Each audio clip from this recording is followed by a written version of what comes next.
En esta ocasión, antes de abrir la palabra de Dios para iniciar el tema número 4 de la serie, titulado En buen tiempo nos faltan pilotos, queremos preguntar para ver cuántos traen su Biblia en esta hora. A ver, Biblias en alto. Gloria a Dios. Hay una gran cantidad de Biblias en esta hora.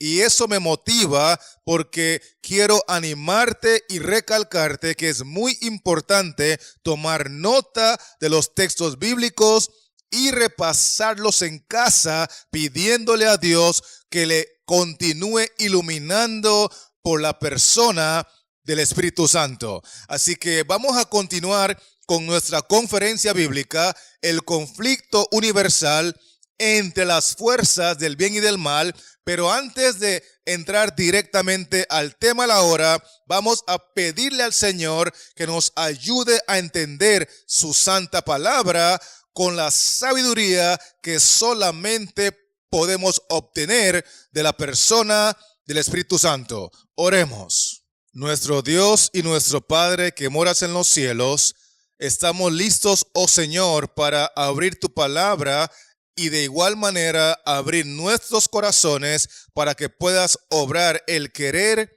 como el hacer por tu buena voluntad.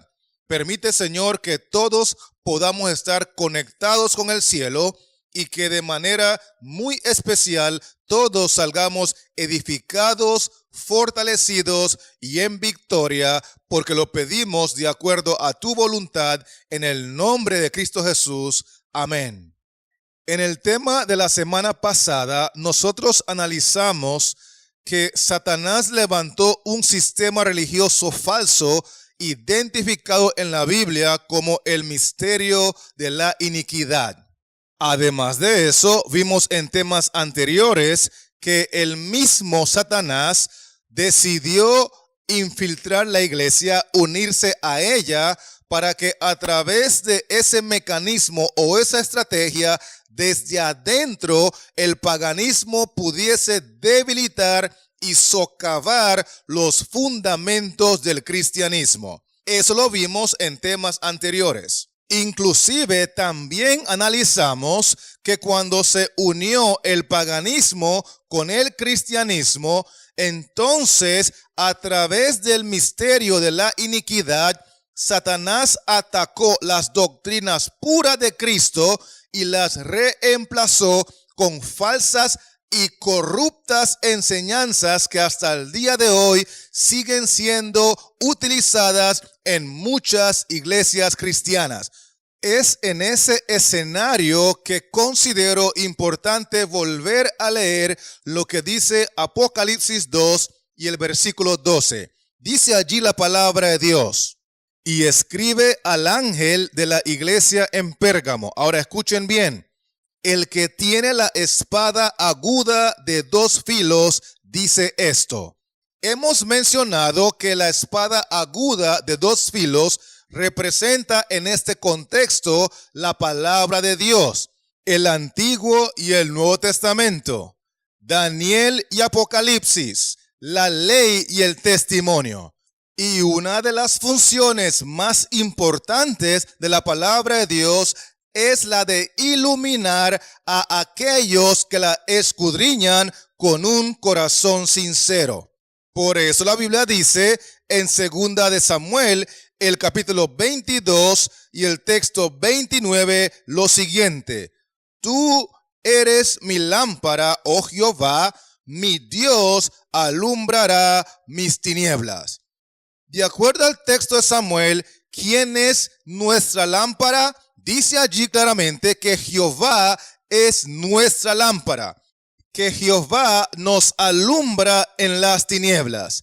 Y obviamente al leer ese texto nos viene a la mente cómo es que Jehová nos ilumina, de qué manera es que Jehová se convierte en lámpara en nuestra vida. Y allí es donde calza perfectamente el Salmo 119 y el texto 105, que dice así: lámpara es a mis pies tu palabra y lumbrera a mi camino.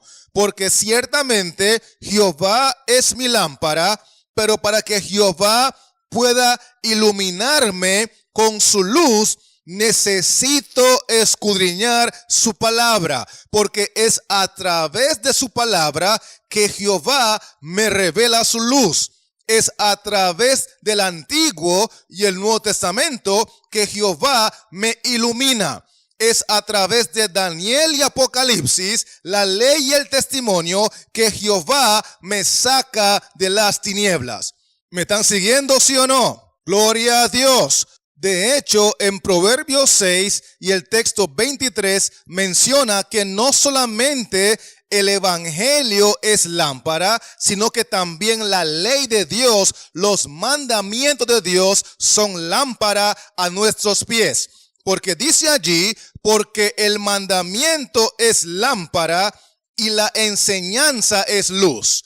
Muy importante este detalle, porque toda la palabra de Dios es una lámpara a nuestros pies, incluyendo los 10 mandamientos que fueron pronunciados desde el monte Sinaí. Dice el texto de Proverbios que esos mandamientos también son una lámpara a nuestros pies y una luz para nuestro camino. Por eso, cuando predicamos la palabra, tenemos que asegurarnos de no excluir absolutamente nada, porque la Biblia dice que toda la escritura es inspirada por Dios y es útil. Tanto así que el Salmo 119 y el texto 130 dice, la exposición de tus palabras alumbra, hace entender a los simples. Es decir, cuando explicamos la palabra de Dios y lo hacemos de manera sencilla, aún los que no son teólogos lo entienden. Aún los niños lo entienden, porque el plan de Dios es que la palabra sea expuesta, predicada, explicada tan sencillamente que todo ser humano, por más simple que sea, lo pueda entender.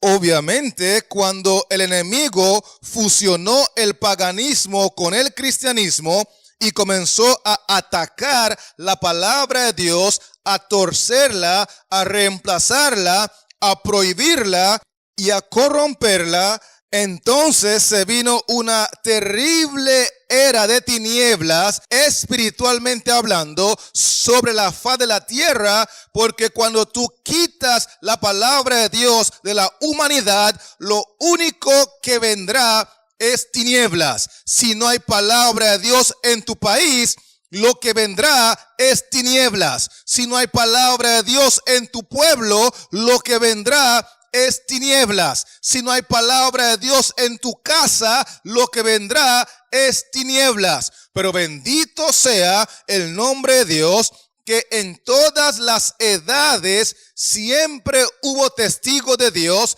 que conservaron su fe en Cristo, a pesar de ser tildados como herejes, a pesar de que sus motivaciones fueran mal interpretados, a pesar de que su carácter fuese difamado y sus escritos prohibidos, adulterados o mutilados. Dios siempre ha tenido fieles portaantorchas que le sirven con alma, vida y corazón, y nuestra generación nunca sabrá cuánto debemos a esos hombres que de siglo en siglo conservaron pura su fe y nos han dejado una herencia sagrada. Por eso hoy quiero animarte a leer conmigo Apocalipsis 2 y el versículo 24 y 25, que menciona varias cosas de las cuales quiero rescatar al menos 2 de ellas. ¿Qué texto dije? Apocalipsis 2. ¿Y qué versículo dije? Versículo 24 y 25, que dicen así: pero a vosotros y a los demás que están en Tiatira, a cuantos no tienen esa doctrina y no han conocido lo que ellos llaman las profundidades de Satanás, yo os digo, no os impondré otra carga. Paremos allí. El primer aspecto que quiero mencionar es que los fieles portaantorchas o los siervos de Dios que vivieron durante esa generación de terribles tinieblas espirituales, no conocían todas las verdades y doctrinas verdaderas que tú y yo conocemos hoy, porque no había facilidad de adquirir una Biblia como tú y yo lo podemos hacer. ¿Me están siguiendo, sí o no? Por eso el texto 24 dice en la parte final: yo os digo, hablando Cristo, no os impondré otra carga. Más bien, texto 25, pero lo que tenéis, retenerlo hasta que yo venga. Es decir, yo estoy consciente que no tienen toda la luz de la palabra porque no hay palabra de Dios disponible. Pero quiero que retengan lo que tienen, que se mantengan fieles a aquello que conocen, y por mi parte pueden estar seguros que no os impondré otra carga. No los voy a juzgar por aquellas cosas que no conocen y que no pueden conocer porque no hay facilidad de conseguir la palabra de Dios. Esto es muy importante entenderlo porque estas personas, a pesar de que no tenían toda la luz que tú y yo tenemos, vivían a la altura de la luz que habían recibido. Retenían aquello que tenían, no lo negociaban, no se paniqueaban, no lo comprometían, estaban dispuestos a morir por aquello que tenían. Y Cristo dice que si ellos seguían reteniéndolo hasta el final, entonces no les impondría otra carga, porque Cristo juzga a las personas y a las generaciones de acuerdo a las oportunidades que tienen. Lean conmigo, por ejemplo, Mateo capítulo 11 y el versículo 20 al 24, hablando de esta misma enseñanza. Dice allí: entonces comenzó a reconvenir a las ciudades en las cuales había hecho muchos de sus milagros, porque no se habían arrepentido, diciendo: ay de ti, Corazín, ay de ti, Betsaida, porque si en Tiro y en Sidón se hubieran hecho los milagros que han sido hechos en vosotras, tiempo ha que se hubieran arrepentido en silicio y en ceniza. Por tanto, os digo que en el día del juicio será más tolerable el castigo para Tiro y para Sidón que para vosotras. La enseñanza es que Jesús va a ser más tolerable en el juicio con aquellas personas, con aquellas naciones, con aquellas generaciones que tuvieron menos acceso a la palabra de Dios, porque Él juzgará a cada persona, a cada nación, a cada generación, de acuerdo a las posibilidades que tenía. Y obviamente en la Edad Media, donde la oscuridad espiritual era tremenda, no había acceso a la palabra, no había facilidad para conseguir la palabra. Esas personas conocían mucho menos que tú y yo, y Cristo les dice que si retenían lo que tenían, no les impondría otra carga. De hecho, sigamos leyendo Mateo 11, 23 y 24, que dice así: y tú, Capernaum, que eres levantada hasta el cielo, hasta el Hades serás abatida. Porque si en Sodoma se hubieran hecho los milagros que han sido hechos en ti, habría permanecido hasta el día de hoy. Por tanto os digo que en el día del juicio será más tolerable el castigo para la tierra de Sodoma que para ti. La misma enseñanza. Seremos juzgados en base a las oportunidades, facilidades y privilegios de accesar y conocer la palabra de Dios. Y estas personas, con mucho menos que nosotros, decidieron aferrarse a lo que tenían y morir por su fe, porque su amor por Cristo era tan grande que estaban dispuestos a perderlo todo, aún su propia vida, por aquello que creían. Y no solo eso, sino que si usted lee con cuidado el mismo texto de Apocalipsis 2, versículo 24, se va a dar cuenta que no solamente vivían a la altura de la luz que habían recibido, sino que también rechazaban las tinieblas y las doctrinas falsas con mucha valentía. Lean conmigo otra vez el texto. Apocalipsis 2, versículo 24. Dice allí: pero a vosotros y a los demás que están en Tiatira, ahora escuchen bien, a cuantos no tienen esa doctrina, no tienen qué, es decir, no aceptaron, no recibieron, no creyeron esa doctrina y no han conocido lo que ellos llaman las profundidades de Satanás. Cada una de las doctrinas falsas que se promovían en aquel entonces, ellos las rechazaron, no las aceptaron, no se sometieron a esas enseñanzas satánicas, porque no solamente vivían a la altura de la luz que habían recibido, sino que rechazaban todo aquello que iba contrario a lo que habían creído. Tanto así que Apocalipsis 2:20 dice: pero tengo unas pocas cosas contra ti, hablando Cristo, que toleras que esa mujer Jezabel, que se dice profetiza, enseñe y seduzca a mis siervos a fornicar y a comer cosas sacrificadas a los ídolos. A pesar de que Jezabel tenía el dominio y el control del mundo religioso en aquel entonces, entendiendo que en este contexto Jezabel representa al misterio de la iniquidad, porque una mujer en las profecías representa una iglesia. Y en 2 Reyes 9 y el texto 22 dice, hablando de Jezabel, cuando vio Joram a Jehú, dijo: ¿hay paz, Jehú? Y él respondió: ¿qué paz? Con las fornicaciones de Jezabel, tu madre, y sus muchas hechicerías. Es decir, Jezabel en la vida real, esa mujer del Antiguo Testamento, era una ramera y además practicaba la hechicería. A partir de esas características y otras más, entonces es utilizada en Apocalipsis para representar a esa mujer, a esa iglesia que es ramera, porque fornica con los poderes civiles y que además practica la hechicería a través de la comunicación con los muertos, o dicho sea paso, el espiritismo.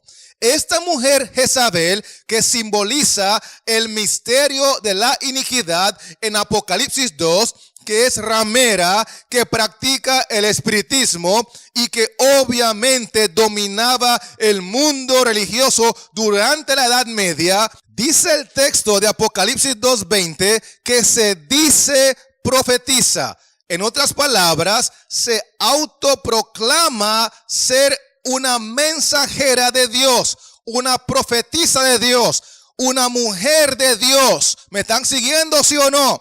Pero esa expresión que dice ser es idéntica a la que encontramos en Apocalipsis 2 y el versículo 2, hablando de los falsos apóstoles. Leamos nuevamente el texto que dice así: yo conozco tus obras y tu arduo trabajo y paciencia. Ahora escuchen bien. Y que no puedes soportar a los malos, y has probado a los que se dicen ser apóstoles. ¿Les suena parecida la expresión, sí o no? Claro que sí.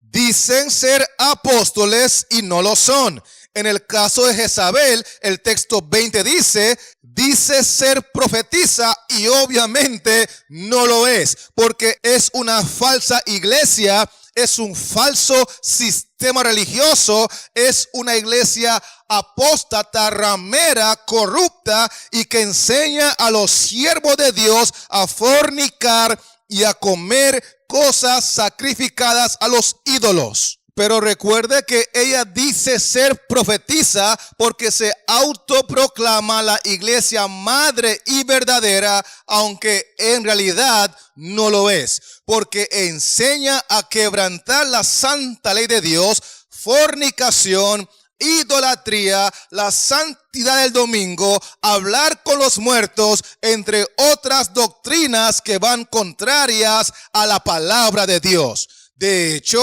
que la mayoría de los que lideraban las iglesias en aquel entonces reconocieron, aunque de mala gana, la supremacía de esta Jezabel, al punto de terminar rindiéndole homenaje, aunque sabían que ese homenaje debía ser dirigido únicamente a nuestro Dios.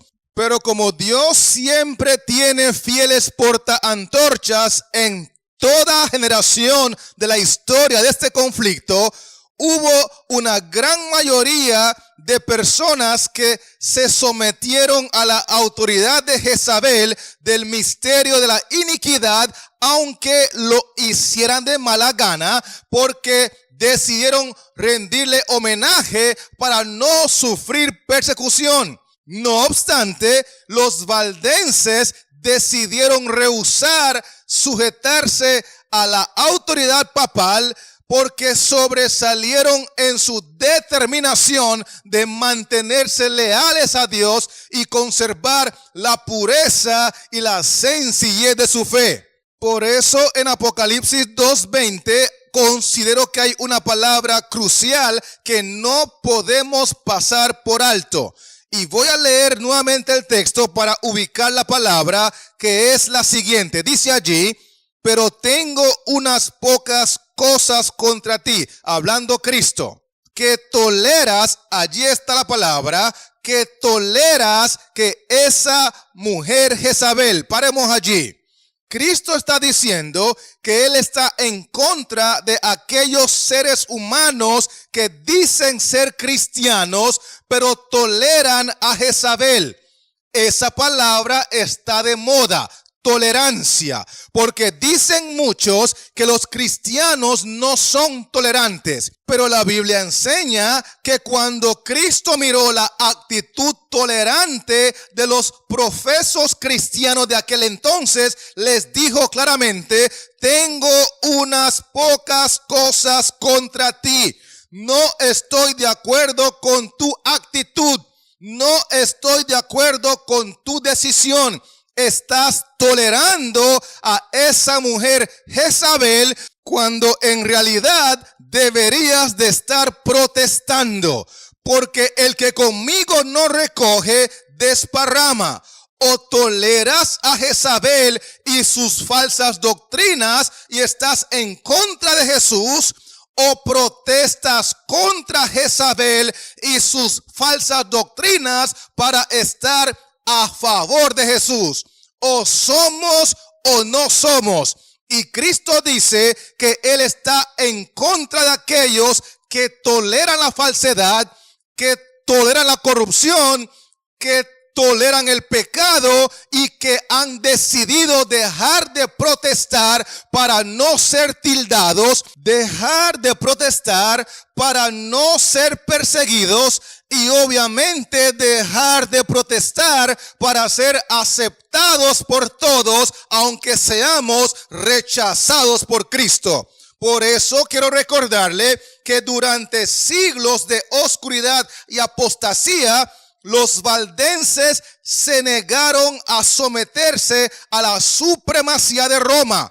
Más bien, rechazaron como idolátrico el culto a las imágenes y decidieron guardar el verdadero día de reposo, el santo sábado, aunque Roma había instituido el domingo. Estos cristianos valdenses conservaron su fe en medio de las más violentas y tempestuosas oposiciones. Aunque los degollaran a espada, aunque los quemaran en la hoguera, ellos defendieron con firmeza la palabra de Dios y su honor, porque decidieron ser protestantes y no ser tolerantes. ¿Alguien me está escuchando en esta hora? Porque en buen tiempo no faltan pilotos. En buen tiempo no faltan cristianos. Pero cuando la cosa se calienta, es cuando en realidad cada quien demuestra si ama a Cristo o no, si está conectado o no, si creen la palabra y sus promesas o no. Y en esa generación los valdenses fueron aquellos que sobresalieron por su lealtad, por su amor, por su convicción y por su obediencia a la palabra de Dios a pesar de las consecuencias. Y es así como en medio de tantas tinieblas espirituales, Cristo pudo mantener encendida la luz de la verdad porque tenía testigos como fieles portaantorchas que conservaron por 1000 años la antigua fe de la palabra de Dios. Con eso en mente, quiero invitarle ahora a leer lo que dice Apocalipsis 2 y el texto 21, hablando de esa mujer que se dice ser profetiza, pero no lo es. Más bien enseña a los siervos de Dios a quebrantar su santa ley de 1000 maneras habidas y por haber. Dice la palabra de Dios lo siguiente: y le he dado tiempo, es decir, Cristo le ha dado tiempo a Jezabel, a este sistema religioso, al misterio de la iniquidad, le ha dado tiempo para que se arrepienta, pero no quiere arrepentirse de su fornicación. Es una ramera, practica la hechicería, engaña a la humanidad, enseña a quebrantar la santa ley de Dios, corrompe las doctrinas puras de Cristo y persigue a aquellos que no están dispuestos a someterse a su autoridad. Y aunque Cristo le ha dado tiempo, más de 1000 años de tiempo, gobernó durante la Edad Media, conocido históricamente como el oscurantismo, porque donde no hay palabra de Dios, lo único que queda es oscuridad.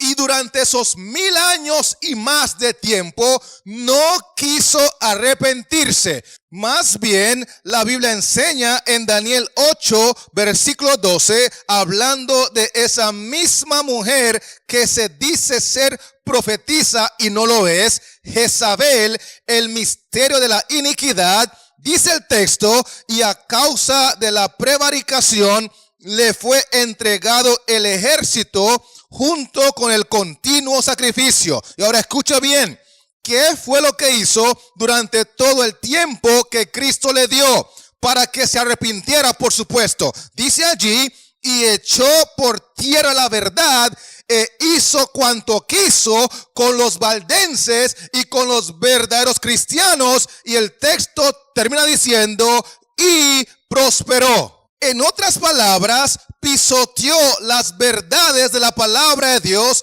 del Antiguo y el Nuevo Testamento, de Daniel y Apocalipsis, de la ley y el testimonio. Hizo cuanto quiso con los cristianos, con los valdenses y con todos los diferentes hombres y mujeres que amaban a Cristo y su verdad y no estaban dispuestos a someterse a su autoridad. Y el texto dice que hizo de todo porque prosperó, pero eso sí, nunca se arrepintió. Porque Apocalipsis 2:21 dice, hablando Cristo, y le he dado tiempo para que se arrepienta, pero no quiere arrepentirse de su fornicación. Y obviamente hemos escuchado una y otra vez que los dirigentes de esta iglesia, de este sistema, salen a la luz pública a pedir perdón por sus pecados de antaño, como que estuviesen arrepentidos, pero yo les sigo creyendo a Cristo. Y Cristo dice que por más tiempo que les ha dado, no se arrepintieron y no se arrepentirán, porque este mismo sistema estará hasta la segunda venida de Cristo peleando contra el Cordero, pero bendito sea el nombre del Señor, que el Cordero los vencerá. Y los que están con él son llamados, elegidos y fieles, porque así como ellos no se arrepentirán, los que están con Cristo tampoco perderán, porque la Biblia enseña claramente que con Cristo Jesús somos más que vencedores. ¿Cuántos dicen amén en esta hora? Gloria a Dios, porque en buen tiempo no faltan pilotos. Pero cuando empieza la candela, entonces sí hacen falta pilotos, sí hacen falta cristianos, sí hacen falta evangelistas y pastores, porque en buen tiempo todo el mundo dice que es cristiano, todo el mundo dice que ama al Señor, todo el mundo dice que va para el cielo, pero es cuestión de tiempo. Y los que son sinceros se mantendrán, mientras que los que no lo son se irán. Porque la palabra de Dios enseña en Eclesiastés 1:9 que lo mismo que fue es lo mismo que será. Lo mismo que ha sido hecho es lo mismo que se hará, y nada hay nuevo debajo del sol. Por eso quiero invitarle ahora a leer desde Apocalipsis 2 y el texto 18, donde Cristo nos dice lo siguiente: y escribe al ángel de la iglesia en Tiatira, el Hijo de Dios, el que tiene ojos como llama de fuego y pies semejantes a bronce bruñido, dice esto. En este texto encontramos un título para referirse a Cristo y la descripción de dos partes de su cuerpo. El título es Hijo de Dios, porque es muy importante recalcar en esta hora que la adoración de todas las personas de este planeta deberían de ser dirigidas a Cristo, porque Él es el Hijo de Dios y es el único digno de toda nuestra adoración. Él es 100% divino, pero por amor a nosotros se hizo 100% humano, y por consiguiente no hay nadie en este mundo ni fuera de este mundo que sea digno de recibir nuestra adoración, que lamentablemente está siendo dirigida al anticristo, a Jezabel, al misterio de la iniquidad, porque a través de falsas doctrinas han desviado la adoración que le corresponde a Cristo. Por otro lado, las dos partes de su cuerpo que Cristo menciona en el texto 18 son los ojos y los pies, entendiendo que los ojos son para ver y los pies para andar. Dice el texto que Cristo tiene ojos como llama de fuego, y el versículo 23 agrega un detalle importante para entender por qué es que tiene ojos como llama de fuego.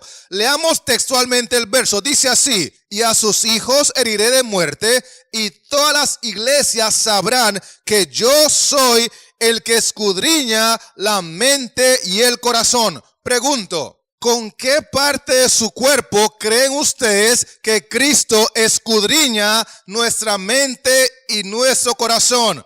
¿Con los ojos como llama de fuego o con los pies semejantes a bronce bruñido? Obviamente tiene que ser con los ojos como llama de fuego que Cristo escudriña nuestra mente y nuestro corazón, para identificar de esa manera quiénes son los que están a favor del misterio de la piedad y quiénes son los que están a favor del misterio de la iniquidad. Recordando, por supuesto, que si yo estoy a favor del misterio de la piedad, a favor de Cristo, entonces mi postura contra Jezabel tiene que ser de protestar. Porque Cristo dice en el texto 20 que Él tiene contra mí que tolero a esa mujer Jezabel. Él está esperando que si estoy a favor de Él, a favor del misterio de la piedad, entonces debo demostrarlo protestando contra Jezabel. Por otro lado, aquellos que prefirieron tolerar a Jezabel y prefirieron comprometer sus principios y convicciones para no ser tildados de herejes y de disidentes, y de rebeldes simplemente están demostrando con su tolerancia que están a favor del misterio de la iniquidad. Y Cristo con sus ojos de llama de fuego puede discernir nuestras intenciones, nuestras motivaciones y todo aquello que está oculto en lo más profundo de nuestro corazón. Pero el texto también agrega que Cristo tiene pies semejantes a bronce bruñido, porque en Apocalipsis 2:1 menciona que con los pies Cristo anda en medio de los 7 candeleros de oro.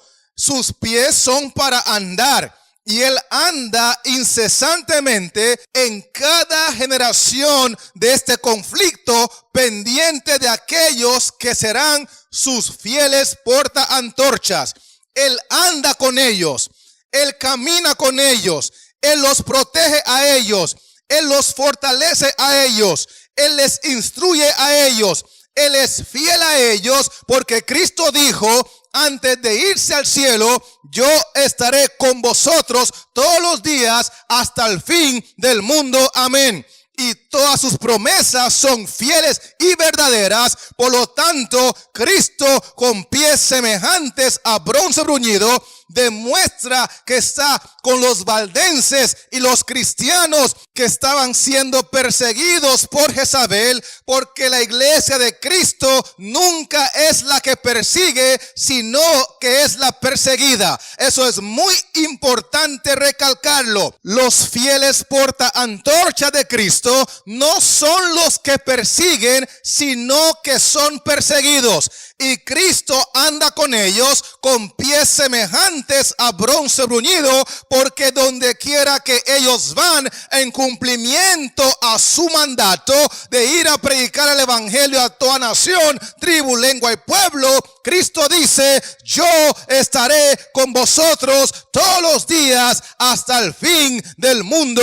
Amén. Así que, aunque en buen tiempo no faltan pilotos, permítame recordarle que cuando la cosa se pone candente y el tiempo se pone malo, tenemos un piloto que nunca nos abandona, porque Jesús es nuestro capitán y Él no abandona a sus fieles portaantorchas en toda nación, tribu, lengua y pueblo, que se dedican a exaltar las verdades de la palabra de Dios y a iluminar a las personas sinceras en este mundo de tinieblas. De hecho, en Isaías 40 y el texto 8, la Biblia dice así: sécase la hierba, marchítase la flor, mas la palabra del Dios nuestro permanece para siempre. Y cuando el texto dice que permanece para siempre,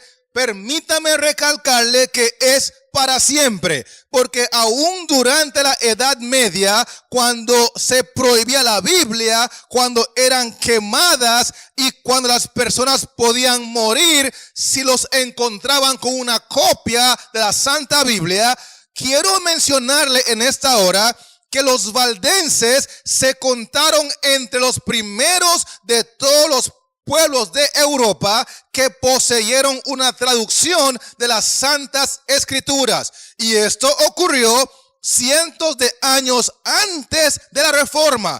Es decir, que ellos lograron tener un manuscrito de la Biblia en su propio idioma sin adulteración, y obviamente esto los hizo objeto de un especial odio y persecución, porque a través de lo que aprendieron de la Biblia, lograron enseñar y exponer claramente que la iglesia de Roma era la Babilonia apóstata de la cual hablaba el Apocalipsis.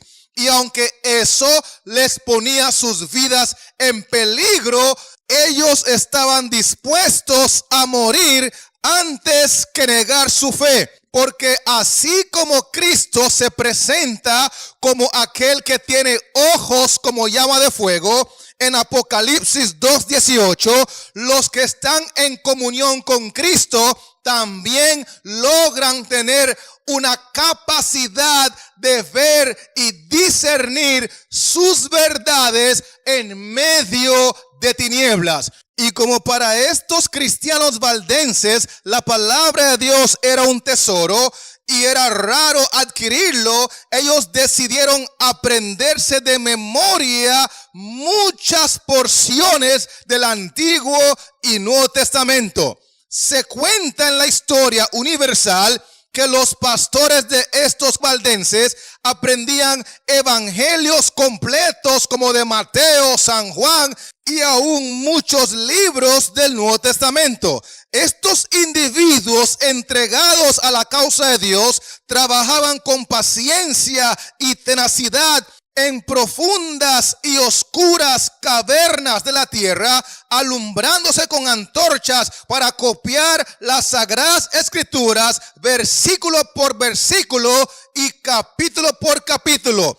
Todo esto lo hacían por amor a Cristo y por amor a las almas. Por eso al inicio del tema mencioné que nuestra generación nunca sabrá cuánto le debemos a estos hombres que de siglo en siglo hicieron hasta lo imposible por conservar pura la fe y obviamente la palabra de Dios. Hoy tenemos Biblias en abundancia. Hoy tenemos traducciones en abundancia. Hoy tenemos formatos en abundancia. Pero aprendemos de memoria las fechas de los partidos de fútbol importantes. Aprendemos de memoria los horarios de las telenovelas. Aprendemos de memoria las canciones de nuestros artistas favoritos, pero no sabemos encontrar los textos bíblicos cuando son citados en la palabra de Dios. Ni mucho menos podemos citar los versículos de memoria. ¿Por qué? Porque no valoramos el tesoro que tenemos en la palabra de Dios. Porque no entendemos cuánto le costó a estos grandes hombres y mujeres de antaño mantener pura la fe, mantener copias intactas de la palabra de Dios para que se cumpliera Isaías 48. Sécase la hierba, marchítase la flor, mas la palabra del Dios nuestro permanece para siempre. Quizás por eso el salmista dice en el Salmo 119 y el texto 9, ¿con qué limpiará el joven su camino? Y la respuesta es, con guardar tu palabra. Ahora bien, ¿a dónde hay que guardar la palabra? Porque yo conozco gente que toma la Santa Biblia y la ponen en su habitación, en su dormitorio, abierta en el Salmo 91, y eso es todo lo que hacen. ¿Será que es así como se guarda la palabra de Dios? ¿Qué dice el salmista en el texto 11? Dice allí, en mi corazón, repito, en mi corazón he guardado tus dichos para no pecar contra ti. Cuando el texto dice que hay que guardar la palabra, no está refiriéndose a tomar la Biblia y guardarla en un baúl especial. Oh, no. Y tampoco está diciendo que hay que abrirla sobre la mesa de noche en el Salmo 91 y dejar que se llene de polvo hasta que las páginas cambien de color. Oh, no. Lo que el salmista está diciendo es que hay que guardar, hay que memorizar la palabra de Dios porque es un tesoro que le ha costado mucho a los antiguos cristianos. Y si tan solo practicáramos memorizar la palabra de Dios, entonces veríamos el poder de Dios en nuestra vida, porque el Salmo 119:11 dice, en mi corazón he guardado, he memorizado tus dichos, tus versículos, tus palabras para no pecar contra ti. Hay victoria sobre el pecado cuando nuestra mente está llena de la palabra de Dios. Hay victoria sobre el adulterio cuando nuestra mente está llena de la palabra de Dios. Hay victoria sobre la codicia cuando nuestra mente está llena de la palabra de Dios. Pero hoy en día estamos llenando nuestra mente de todo lo que este mundo ofrece, pero no la llenamos con una así dice Jehová. Sin embargo, en Apocalipsis 2:18 no solamente menciona que Cristo tenía ojos como llama de fuego, y esa experiencia se la traspasa a sus verdaderos seguidores para que tengan ojos espirituales para discernir la verdad bíblica, sino que también dice que Cristo tiene pies semejantes a bronce bruñido, porque cuando un seguidor se consagra a él, entonces Cristo le traspasa esas ganas, ese celo, ese deseo de usar sus pies para llevar las buenas nuevas del evangelio. Lean conmigo lo que dice Romanos 10 y el versículo 13. Dice allí: porque todo aquel que invocare el nombre del Señor será salvo. Esto lo entendían por experiencia propia los cristianos valdenses, pero ellos sabían que muchas otras personas en su generación no conocían esta ni otras grandes verdades, porque las tinieblas espirituales eran densas. Por lo tanto, el texto 14 dice: ¿cómo pues invocarán a aquel en el cual no han creído? ¿Y cómo creerán en aquel de quien no han oído? ¿Y cómo oirán sin haber quien les predique? Versículo 15. ¿Y cómo predicarán si no fueren enviados? Como está escrito. Ahora escuchen bien: cuán hermosos son los pies de los que anuncian la paz, de los que anuncian buenas nuevas. Los pies semejantes a bronce bruñido representan la experiencia que tiene el cristiano cuando se convierte a Cristo, porque todo verdadero cristiano tiene un espíritu misionero. El primer impulso de su corazón regenerado es el de traer a otras personas al conocimiento del Salvador. Esa era la experiencia de los valdenses. Ellos comprendían claramente que Dios no solamente requería que ellos conservaran la verdad en su pureza, sino que también ellos debían responsabilizarse de hacer que la luz que ellos recibieron iluminara a los que estaban en tinieblas, porque hermosos son los pies de los que anuncian la paz. Hermosos son los pies de los que anuncian buenas nuevas. Y los valdenses, al tener comunión con Cristo, recibían de Cristo ese celo, ese amor, esa hambre por las almas, y por consiguiente no solamente podían ver las verdades bíblicas con ojos como llamas de fuego, sino que ellos usaban sus pies para llevar el conocimiento, la luz de esas maravillosas verdades, para que otra gente también conociera a Cristo, porque hermosos son los pies de los que anuncian la paz del Señor. Sin embargo, Apocalipsis 2:19 agrega: yo conozco tus obras, hablando Cristo, y amor y fe y servicio y tu paciencia, es decir, la capacidad de soportar los sufrimientos con fortaleza. Y ahora escuchen bien la parte final del texto 19.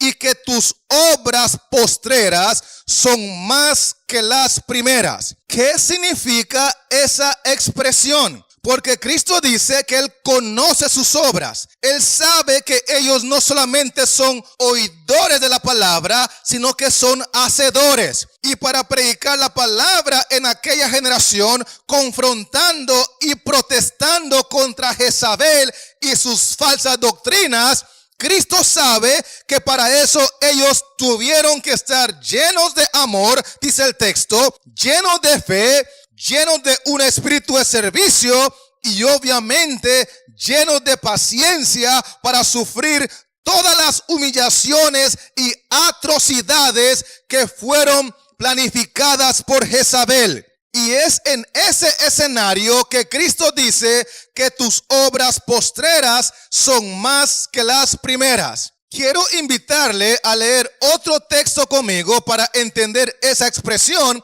y se encuentra registrado en Apocalipsis 14 y el versículo 13, que dice allí: oí una voz que desde el cielo me decía, escribe, bienaventurados de aquí en adelante los muertos que mueren en el Señor. Ahora escuchen bien esta expresión. Sí, dice el Espíritu, descansarán de sus trabajos porque sus obras con ellos siguen. Esta parte final del texto 13 nos ayuda a entender lo que Cristo dijo en Apocalipsis 2:19, hablando de los cristianos portaantorchas de la luz de la verdad en medio de la edad oscura. Dice este texto que cuando ellos mueren en Cristo, obviamente, mueren en victoria, mueren como mártires en la hoguera, despedazados por las fieras. Dice el texto de Apocalipsis 14:13 que ellos descansarán de sus trabajos, pero bendito sea el nombre del Señor, que sus obras con ellos siguen. Y las obras que le siguen después de haber muerto traen mucho más fruto que las obras que hicieron estando en vida. Por eso Cristo dice en Apocalipsis 2:19 que tus obras postreras, después de que hayas muerto, después de que hayas ido al descanso de tus trabajos, tus obras postreras traerán mucho más fruto que tus obras primeras.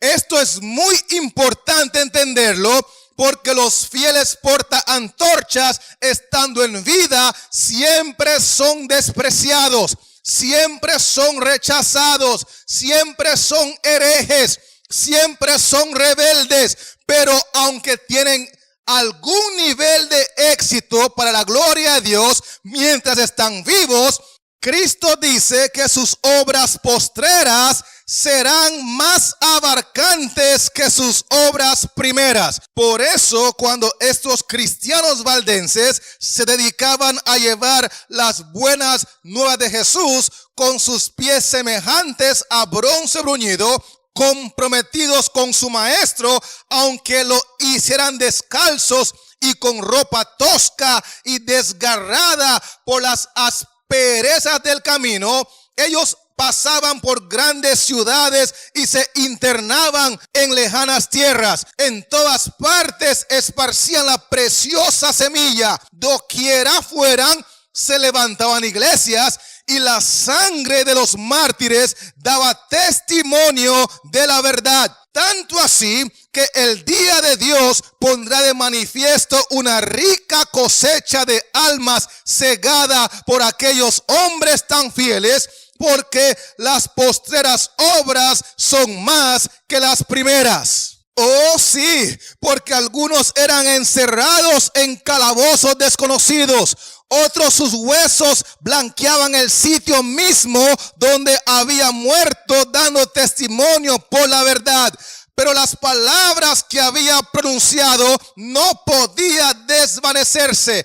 Habían hecho su obra en el corazón de los hombres, y solamente en el día del juicio veremos los abarcantes resultados de la obra de estos hombres y mujeres con pies semejantes a bronce bruñido, andando al norte, al sur, al este y al oeste con las buenas nuevas de Jesús. Porque la Biblia enseña en Apocalipsis 2:19 que sus obras postreras son más que las primeras.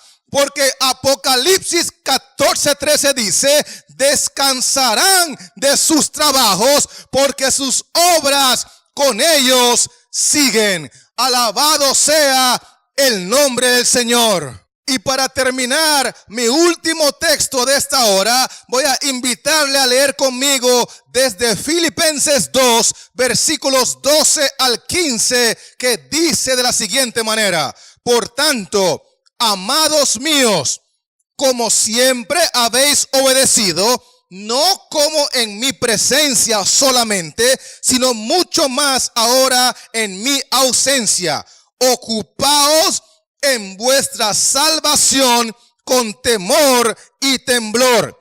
¿Por qué? Versículo 13. Porque Dios es el que en vosotros produce así el querer como el hacer por su buena voluntad. Haced todo sin murmuraciones y contiendas. ¿Para qué? Versículo 15. Para que seáis irreprensibles y sencillos, hijos de Dios sin mancha en medio de una generación maligna y perversa, en medio de la cual resplandecéis como luminares en el mundo. Quiero terminar diciendo que estos cristianos valdenses sufrieron muchas injusticias, muchas penurias, muchas humillaciones, muchos maltratos, pero como dice el texto 14, lo hacían todo y lo soportaban todo sin murmuraciones y sin contiendas, porque habían aceptado a trabajar con temor y temblor en su salvación, de acuerdo al texto 12. Y obviamente parte del proceso de nuestra salvación es ayudar a otras personas a salvarse, porque es inconcebible conocer estas grandes verdades y no decir nada al respecto, entendiendo que el mundo está llegando a su fin.